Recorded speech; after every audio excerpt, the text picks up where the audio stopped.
Hello శ్రీలు family, బాగున్నారా? మనం 365 days 365 videos అనే సిరీస్ లో భాగంగా చాలా మంది స్వాతంత్ర సమరయోధులు మనం గుర్తు పెట్టుకొని నివాళులు అర్పించవలసిన వాళ్ళు ఎందరో ఉన్నారండి. అది తెలుసుకొని వారికి నివాళులు అర్పించడం అనేది చాలా అవసరం. అది మనందరి బాధ్యత. అందులో ఒకరు మాతంగిని హజ్రా. మాతంగిని హజ్రా భారత స్వాతంత్ర పోరాటంలో అత్యంత సాహసవంతమైన మహిళా మూర్తుల్లో ఒకరు. ఆమె జీవితం మరియు త్యాగం గురించి కొన్ని ముఖ్యమైనటువంటి విషయాలు తెలుసుకుందామా?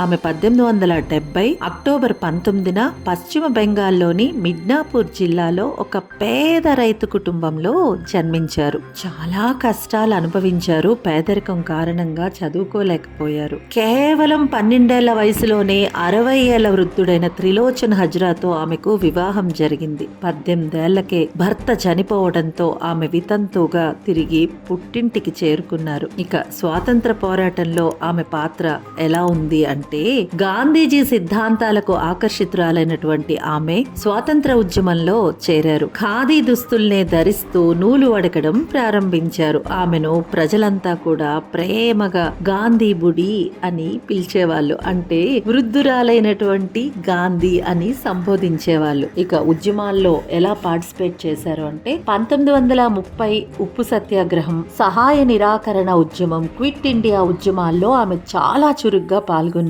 నిరసన ప్రదర్శన సమయాల్లో ఆమె చాలా సార్లు అరెస్ట్ అయ్యారు. 1942లో ఆమె వీర మరణం పొందారు. ఎలా అంటారా? క్విట్ ఇండియా ఉద్యమం 1942 సెప్టెంబర్ 29న క్విట్ ఇండియా ఉద్యమంలో భాగంగా దాదాపు 6,000 మందితో కూడిన ఊరేగింపుకు మాతంగిని నాయకత్వం వహించారు. బ్రిటిష్ పోలీసులు ఆందోళనకారులపై కాల్పులు జరిపారు. 72 ఏళ్ల వయసులో మాతంగిని హజ్రా జాతీయ పతాకాన్ని చేతబూని ముందుకు సాగారు. పోలీసులు ఆమెపై వరుసగా 3 సార్లు కాల్పులు జరిపారు. బుల్లెట్లు తగిలి శరీరం నుంచి రక్తం కారుతున్నా ఆమె వెనక్కి తగ్గలేదు, వెనకడుగు వేయలేదు. జాతీయ జెండాను కింద పడనీయకుండా చేతులతో గట్టిగా పట్టుకొని చివరి శ్వాస వరకు వందే మాతరం, వందే మాతరం అని నినదిస్తూ వీర మరణం పొందారు. ఆమె గౌరవార్థం భారత ప్రభుత్వం 2002లో ఒక తపాలా బిల్లను కూడా విడుదల చేసింది. మరి మనందరం కూడా దేశం కోసం త్యాగం చేసిన మాతంగిని హజ్రాకు సెల్యూట్ చేసేద్దామా?